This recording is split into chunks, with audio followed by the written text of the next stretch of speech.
ആരോഗ്യവകുപ്പ് കസേരകളി വിവാദങ്ങൾക്കിടെ ആരോഗ്യവകുപ്പ് ഡയറക്ടറേറ്റിൽ ഡോക്ടർ റീന ഇന്നുമെത്തി.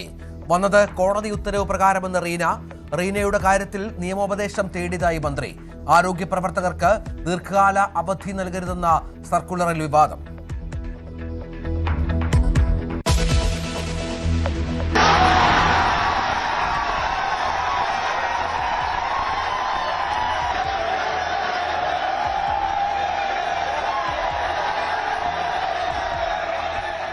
ലോകകപ്പിൽ ബ്രസീൽ ആഘോഷം. ഹെയ്ത്തിക്കെതിരെ 3-0 ജയം. മതയൂസ് കുഞ്ഞയ്ക്ക് ഇരട്ട ഗോൾ. സ്കോട്ട്ലൻഡിനെ തോൽപ്പിച്ച് മൊറോക്കോ ഗ്രൂപ്പിൽ ഒന്നാമത്. ഓസ്ട്രേലിയക്കെതിരെ യുഎസിനും ജയം.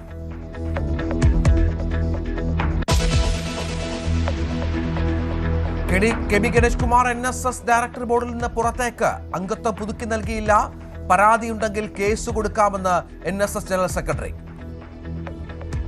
അദ്ദേഹത്തിന്റെ കാലാവധി ഇത്തവണ തീർന്നു, വീണ്ടും എടുത്തില്ല എന്നുള്ളതുള്ളൂ, അല്ലാതെ പുറത്താക്കിയൊന്നുമില്ല. ഓരോ താലൂക്കിലെ പ്രവർത്തനം അനുസരിച്ചാണ് മാറുന്നത്. ചിലപ്പോൾ 2 പേര് മാറ്റും, ചിലപ്പോൾ 3 പേരെ മാറ്റും. ഇത്തവണ ഒരാളെ ഉള്ളൂ. ജനാധിപത്യ രീതിയിലല്ല പുറത്താക്കിയതെന്ന് ഗണേഷ്. ആവശ്യം എന്നെ വെച്ചതും അദ്ദേഹം തന്നെ വെച്ചാണ്. ഞാൻ ചോദിച്ചിട്ട് വെച്ചല്ല. ഞാൻ ചോദിക്കത്തില്ല, എനിക്ക് അങ്ങനെയുള്ള സ്ഥാനമാനങ്ങൾ തരും. ഞാൻ അദ്ദേഹത്തോട് പണ്ടും പറഞ്ഞിട്ടുണ്ട്, കൂടെ ഉണ്ടാവും. വിനയായത് പത്തനാപുരം താലൂക്ക് യൂണിയനുമായുള്ള തർക്കം.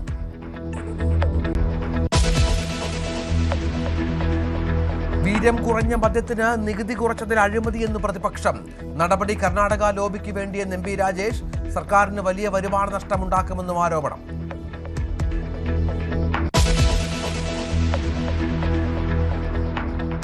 മൈക്രോ ഫിനാൻസ് തട്ടിപ്പിൽ വെള്ളാപ്പള്ളിക്കെതിരായ ആദ്യ കുറ്റപത്രത്തിന് അംഗീകാരം. കുറ്റപത്രം തയ്യാറായത് വയനാട് യൂണിയന് 10 ലക്ഷം നൽകിയതിൽ. അന്വേഷണം തുടരുന്നത് 70 കേസുകളിൽ.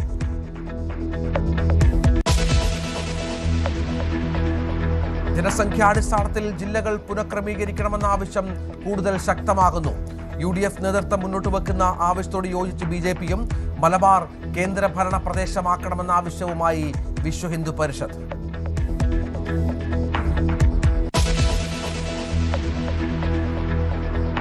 മഹാരാഷ്ട്രയിൽ തകർന്നടിഞ്ഞ് ഉദ്ധവ് പക്ഷം. MP-മാർക്ക് പിന്നാലെ MLA-മാരും പാർട്ടി വിടുന്നു. സ്ഥാനമൊഴിയാൻ തയ്യാറെന്ന ഉദ്ധവ് താക്കറെ. യഥാർത്ഥ ചിത്രം വരാനിരിക്കുന്നതേ ഉള്ളൂവെന്ന് ഏക്നാഥ് ഷിൻഡെ.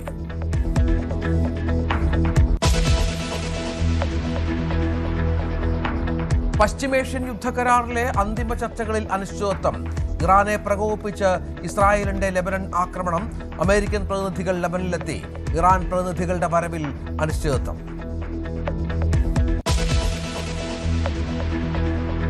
ഹോർമുസിൽ കടുപ്പിച്ച ഇറാൻ. പുതിയ നിർദ്ദേശങ്ങൾ പുറത്തിറക്കി.